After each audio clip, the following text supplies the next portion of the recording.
Hey, it's Sri here, and in today's video we're going to talk through 4 steps that you need to take when your husband says that he wants to separate in order to make sure that you cope in the best way emotionally. Now before we dive in, I just want to let you know that I'm opening up a few free spots for my masterclass training, which walks you through 3 steps that my client Sarah used to be able to save her marriage in less than 60 days. You'll absolutely love it, so make sure you stick around to the very end and I'll show you exactly how you can register for this free training. Now make sure you click the subscribe button below so that every Sundays and Tuesdays at 9 p.m. Eastern Standard Time, you'll receive access to my latest videos teaching you specifically about how to improve your marriage, how to awaken your goddess within, and how to specifically learn more about male psychology as well. Now if we haven't met before, my name's Sri Rajasekar and I help women to be able to save their marriage and help them to reclaim their self-worth and self-confidence from really difficult marriages and help them to become the best versions of themselves. Now there's a good chance that if you're watching this video that you're probably in a situation where your husband or your partner has stated that he wants to separate with you or that he wants a divorce, and he's probably pulled out lines such as, I love you but I'm not in love with you, or it's not you, it's me, and etc. etc. And that naturally is going to break your heart because it may feel like, I'm confused. How is it that we've got to this place? What exactly have I done wrong? And you're probably starting to question yourself. You're probably starting to question, whether you're good enough. You're probably starting to question, how it is that you guys got to this place, and were there all these things that you've done wrong? Were the last 10, 15, 20 years a complete sham? So there'll be a whole bunch of mind games going on naturally for you. And that's because you're in survival mode. And when you're in survival mode, our emotions really intensify. And when they intensify at that level, we tend to do stupid things. We take silly actions. And unfortunately, that's not going to serve you for your highest good. So we need to make sure that when we're in the survival mode, we have to take the best action that we can for not only increasing our chances of saving the marriage or the relationship, but also for bettering ourselves and seeing it as an opportunity to grow and to develop.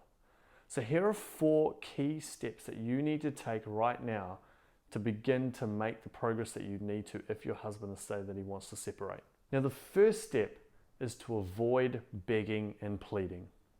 Now that might seem really obvious, but you'll be amazed at what happens when people hear those words from their husband or partner that they want to separate. Immediately you freak out because you're losing something, and when you're about to lose something, you want to cling on for dear life. So what happens? You end up begging, you plead, you pray, you hope like hell that he's just going to change. And if you can just get him to just do this one thing, then everything will be fine and everything will go back to normal. But the problem is he's not in that place because he's gone through a particular process in his own mind that he's justified the reasons why he needs to do what he does. And it's really easy to also maybe use the kids as a reason to stay and so forth as well. But that's only going to make things worse. It's only going to exacerbate the issues because, as I said, he's already justified it in his own mind. And if he's justified it in his own mind, he's right. That's it, period. So all the begging and pleading in the world is not going to work. And even if you think it does, even if you pull the heartstrings and he comes back quickly, he's still going to be having those doubts in the back of his mind. Really important to avoid the begging and the pleading in these situations. Secondly, we want to make sure that we don't act on our negative emotions. You see, naturally, you're going to be high in emotion. You're going to want to go and take actions immediately. You're going to want to go and do things like messaging him quickly, or going and having those conversations, or hoping that maybe you go around to his home and just sit outside the house and hopefully you'll see him and check and see if he's actually hooking up with someone else, or any of those sorts of actions. But they're actually going to make things worse for you, because when we're in that emotional state is going to result in us taking poor actions. We've got to give ourselves some time. You've got to give yourself some space. Now, I'm not saying that you go and try and discover if there's any sort of infidelity or any of that sort of behavior going on. Sometimes we need to understand what's going on. We need to understand the facts so that we can actually progress and make the best decisions for our future. But all I'm saying is, when you've initially heard that he wants to separate, give yourself a few days so that you can just process things first before you go off and start taking extensive action.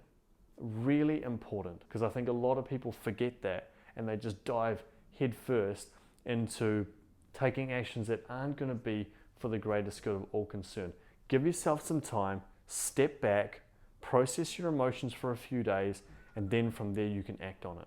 Now just quickly, in the comment section below, I just want you to write down, what's the single biggest challenge that you're facing right now when your husband says that he wants to separate? Just write your answers below. Now the third step that you need to take is to acknowledge and empathize with where he's at. Now I know that that's going to be the last thing that you probably want to do, because once again, when we're in survival mode, we just want to hold on to that other person and make sure that we don't separate or we don't part ways or it doesn't impact our kids. But you've got to remember here that we're talking about two different human beings.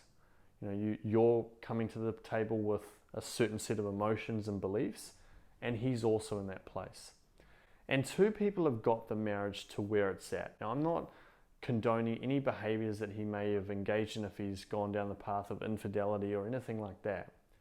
But I am saying that a lot of the times it takes a lot of little things over a long period of time for a person to get to a point that they want to separate. It is a common thing for things to just unfold over a long period of time. Very rarely does it just happen overnight. It's typically a lot of things that have been suppressed for a long time in the relationship or marriage. So you really want to, once again, take a step back and acknowledge and empathize with where he's at. Really get to know his world a little bit more. You know, even though I know it must be hurting so much inside, but if you can take some time to really understand what's going on inside of him, if you can learn about his world, but not become defensive with anything he says, but just really empathize with where he's at, then he's going to know that he can be open and a safe space is created. And that safe space is so crucial to be able to allow a man to open up and actually for you to understand why he's where he's at. Because so many guys are at a place where they're freaked out about communicating that truth to their partner. And that's a really scary place for a lot of men. I know I've been there myself. Not in terms of any kind of infidelity, but just having difficult conversations in past relationships is a really, really difficult thing for a lot of men. So if you can create that safe space for him to be able to open up by empathizing and understanding with where he's at, then you're going to be able to get more information out of him so you can make the best decisions for your future combined. Now the fourth step is don't lose hope. You know, this is really important because I've seen so many marriages turn around after a month or 2 months or 6 months or a year of separation. And it really can happen. I know a lot of people say, no, once they've said they've separated, they're out, it's gone. It really isn't. And it's important for a couple of reasons that you don't lose hope. Now, the first one is that you don't want to live in regret. Because if it's fresh to you at the moment, if your husband or partner says he wants to part ways, you're not going to be in a place where you're ready to walk away yet. You still want to put your time and energy and see if you can make this work. And if you were to just walk away right now, the chances are that you're going to end up living in regret. You're going to live with that feeling of, oh, did I do everything in my power? I don't want you to live in regret. So that's the first reason. And then the second thing is that miracles really can happen. As I said, I've seen it happen many times. So, you know, and a lot of the times when people actually bring up these feelings of, you know, I need to separate or I'm not sure if this is going to work, it's a cry for help. It's a cry to actually look at the bigger challenges within the relationship or the marriage. You know, often people don't have these conversations until someone says, we need to separate.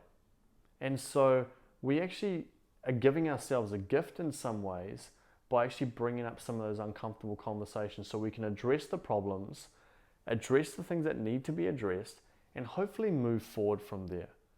So really, really important that you hold on to a sense of hope. An absolute worst case scenario, and you do part ways, at least you've got yourself to a place where you've given it everything you've got. And when you say that, when you know that in your soul that you've given everything you've got, you can walk away with a sense of peace. And yes, of course it's going to still hurt, but you walk away knowing that you've given it everything you've got. And that's the greatest gift that you can actually give yourself in these times. Now you might be asking yourself, once I've actually applied a few of these steps that we've talked about in this video, then how can I actually go about getting my husband back?